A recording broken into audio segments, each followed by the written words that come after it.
October the 1st, 1963. Here in Washington, the day begins quiet.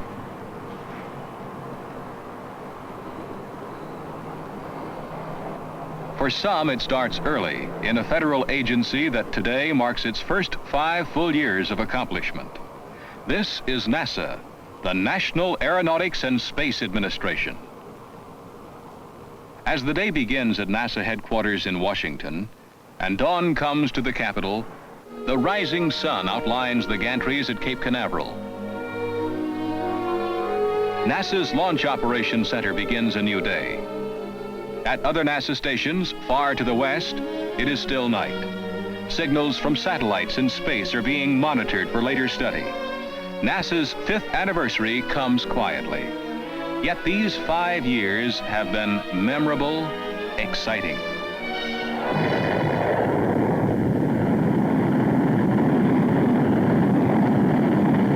Most Americans can remember the rockets climbing into the sky with their cargoes of instruments, or of men. And a nation's pride in its new achievements in space, and the tribute offered to that new breed of man, the astronaut.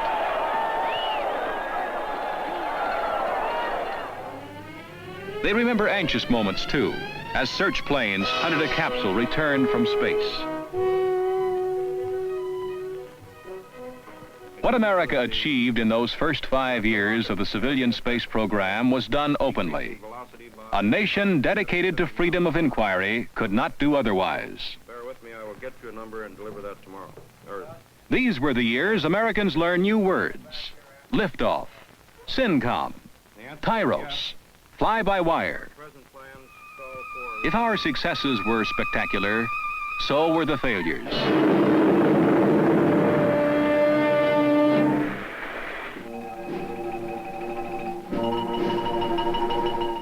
Failure itself was studied, closely, patiently. Progress into space must come step by step. To NASA facilities like Goddard Space Flight Center came research scientists, Americans and visitors from other nations. They saw programs that investigate fundamental physical phenomena, an indication of NASA's increasing role in the advancement of basic knowledge. From these centers across the nation, NASA's space program is guided and directed.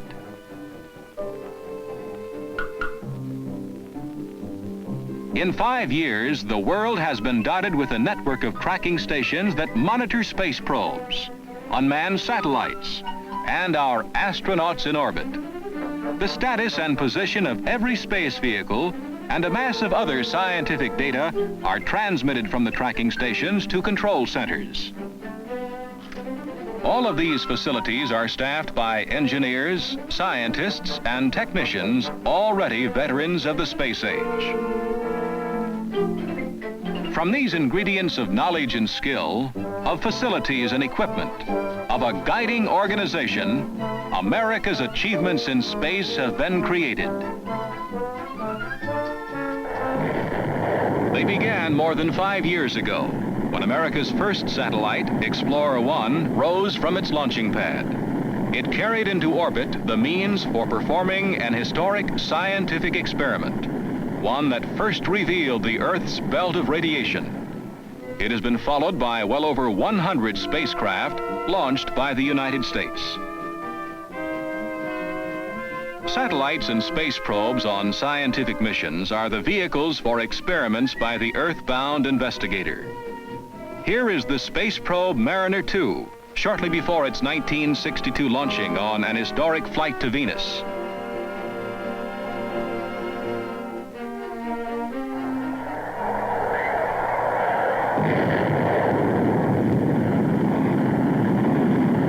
For 109 days, Mariner transmitted back to Earth continuous data on conditions in space.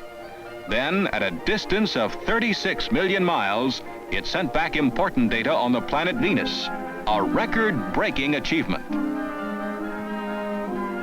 One of the scientific satellites, the orbiting Solar Observatory, has provided precise information about the sun and the effect of its radiations on the upper atmosphere.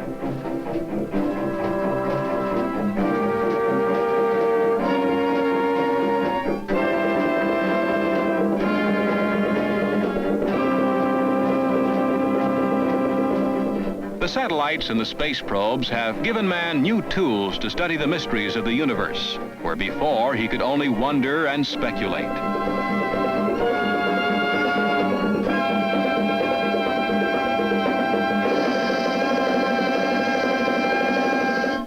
Other satellites, some of them closer to Earth, are solving practical problems in the field of communications.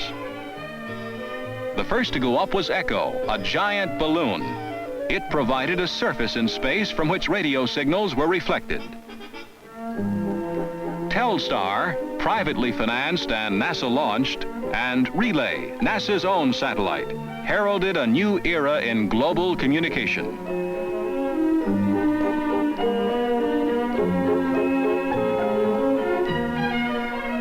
Their first transmissions dramatized the future, a permanent system of communication satellites.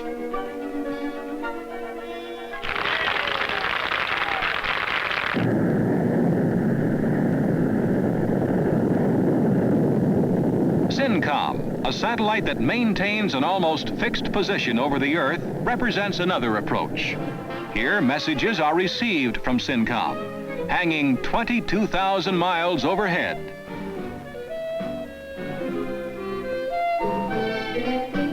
The weather satellite Tyros, mounting 2 cameras and a television tape system, returns photographs to Earth on command. Tyros photographs of cloud cover are valuable aids in discovering the growth of storms and in plotting basic weather patterns. But no satellite, however complex, has the power of observation and understanding possessed by man himself.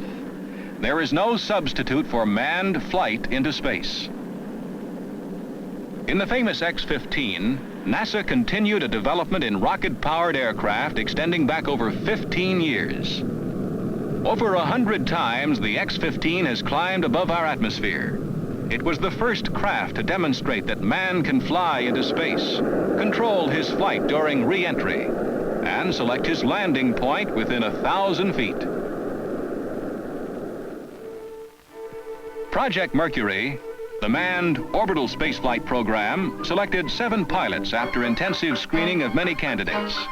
Skin diving was one part of an elaborate program to train them for flight into space and a safe return. They studied the navigation, the engineering, the physical problems of space flight. They learned the sheer ability of the human body to withstand high temperatures.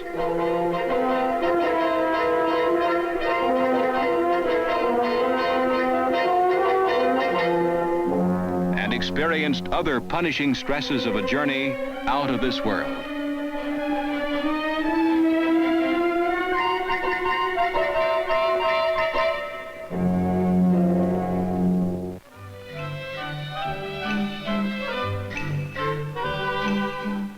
Even zero gravity, that peculiar property of spaceflight, was sampled in an aircraft flying a controlled arc.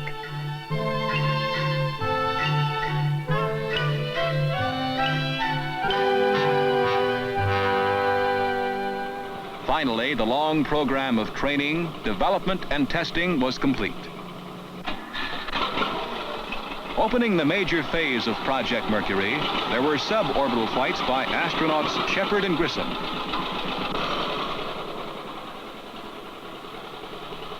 Then in February 1962, John Glenn rode this Atlas rocket into space for a 3-orbit flight around the Earth.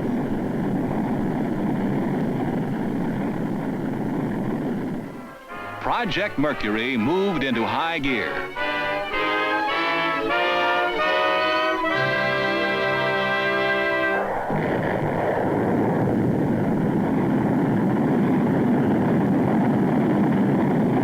Within 3 months, another successful flight was completed by astronaut Scott Carpenter. Then a 6-orbit flight by astronaut Wally Schirra.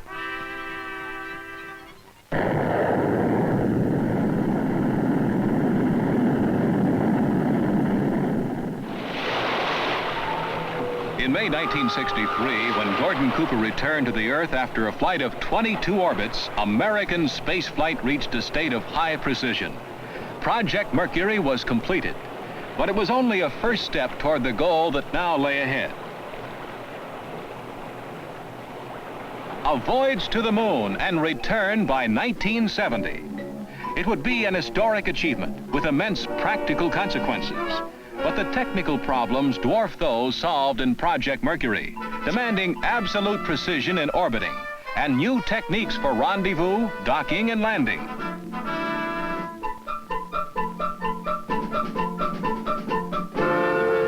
First comes Project Gemini.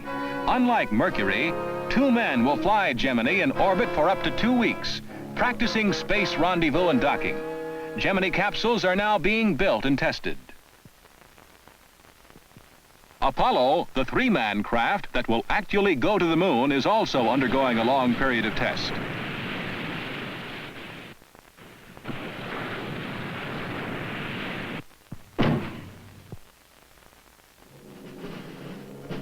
This is Saturn, first of the family of giant boosters that will lift man to the moon and beyond. Product of more than 5 years of intensive research and development, Saturn undergoes a major flight test.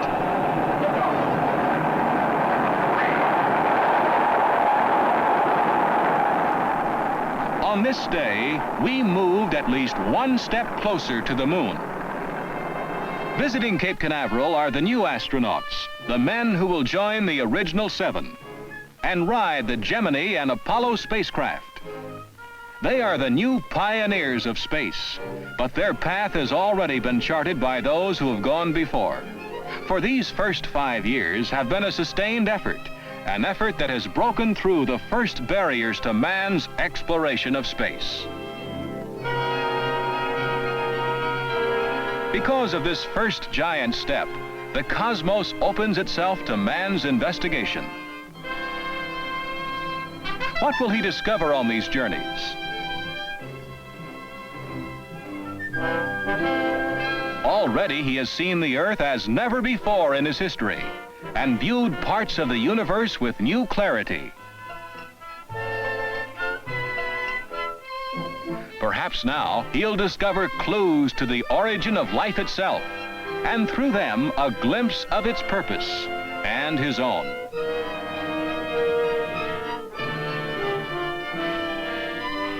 These 5 years have seen the first bold steps forward.